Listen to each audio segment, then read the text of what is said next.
What was the biggest storyline, in your opinion, when you were watching Heat and Celtics? Well, for me, obviously nobody can escape the maybe the greatest block we've ever seen in postseason history, which is that rivals LeBron's block of Iguodala. There's no question about that. That was a Game 7 of the NBA Finals, as opposed to Game 1 of an Eastern Conference Finals. But that block by Bam Adebayo was absolutely positively sensational. But I think the other thing to point out is that Jason Tatum, who had about 30 and 14 for the night and was flat out balling, couldn't close. And what you're going to need more than anything is not just him, but you're going to need Kemba Walker to play better. With Jason Tatum, you simply need him to finish. With Kemba Walker, we've made so much noise about the chemistry and how much more of a team they appear to be now that Kyrie is gone, but Kemba Walker is there. Here's the deal. We love Kemba. We know he's a star. He's a special player. He's got to play like it. He himself has admitted that. If Kemba doesn't show up and play the kind of basketball he's capable of playing, the Miami Heat are going to win this series. Now, I've got them to win in 7 anyway, but we all know it could go either way. But the way Marcus Smart is playing, the way Jason Tatum has played for the most part, Jaylen Brown and what he's capable of, Daniel Tice and these boys, with Gordon Hayward coming back, the Boston Celtics can rival anybody if Kemba Walker brings his A game. But he's got to do it, because if he doesn't do it, it's not going to work. Goran Dragic had 29 points last night. We were talking about Jimmy Butler and his clutch play down the stretch. And we talk about the 18 that Adebayo dropped and the 22 that Jamie Crowder dropped and Bam Adebayo's block of Jason Tatum's dunk. We talk about all of that. Goran Dragic had 29 points. Kemba Walker, you have to respond to that. You have to show up. And if he doesn't, Boston's going to lose this series. Well, the story of the game is the block. I mean, they were trading shot for shot, blow for blow, two evenly matched. Neither one of them used to losing in this postseason, and the block was the difference, really. I mean, occasionally you can point to a play and say, that's the difference in the game, right? It reminded me almost in its way of the Patriots and the Eagles in the Super Bowl, when at a certain point you're like, these guys are scoring.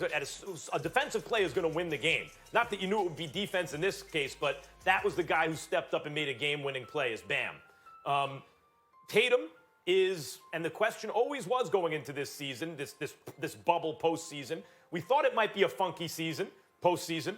You looked at the Heat, you looked at the Celtics, and I didn't pick either team, but I thought, yep, if someone said, could either one of those win the championship? Not just get there, win the whole thing. Yeah, it could happen. It's that kind of environment. It's that kind of atmosphere and that kind of evenly matched team and, circumstance.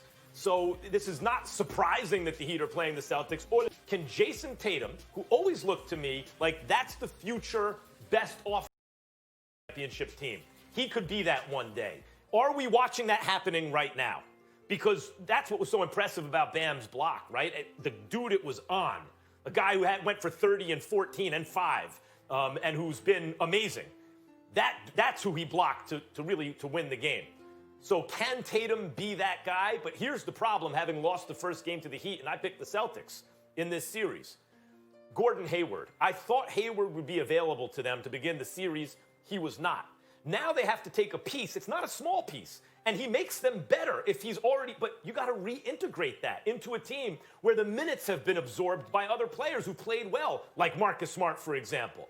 You got to do all that, and you're down a game to a Heat team that just played like that. It's tough for the Celtics. In a 7-game type series, the fact that they weren't able to start at full strength and they let one get away that they probably should have won, I think is bad. Well, listen, the bottom line is this. I think that when you've got guys like Brad Wanamaker coming off the bench and giving you 11 points, hitting 3 of his 5 shots, that's a plus. How many minutes did he play? He played 24 minutes, played 24 solid minutes. We got to give credit where credit is due. That everybody else around Kemba Walker is doing at least what they're supposed to do, if not more.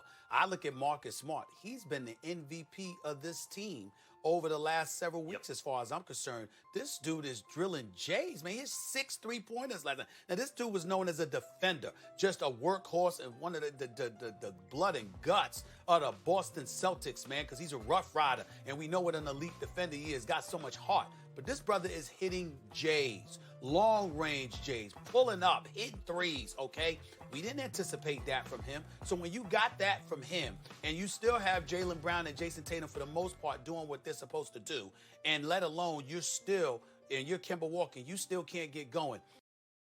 responsibility, which he has, and you got to step it up and get it done. Outside of that, I got to confess, as great as that game was, I'm not really interested in talking about it.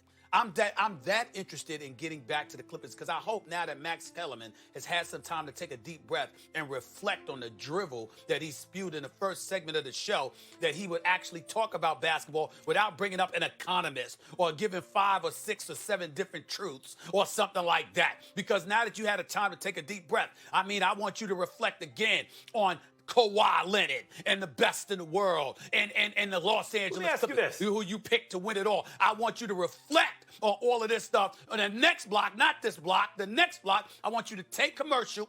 I want you to take a deep breath. Woosah! That's what I want you to do, Mac. Tatum, this movie, Will Smith and my man Martin Lawrence. That's what I want you to do. Woosah! Take a deep breath, reflect, and think about what the hell happened last night. Stephen, the appropriate apology that you owe them. And we'll leave it at that. Okay. Don't bring up no damn Perfect. economy. Stephen A., thank you for Don't we have teeing a that up. baseball Guys, topic to do or something? no, game 2. It's on They're playing ESPN tennis on somewhere. Thursday.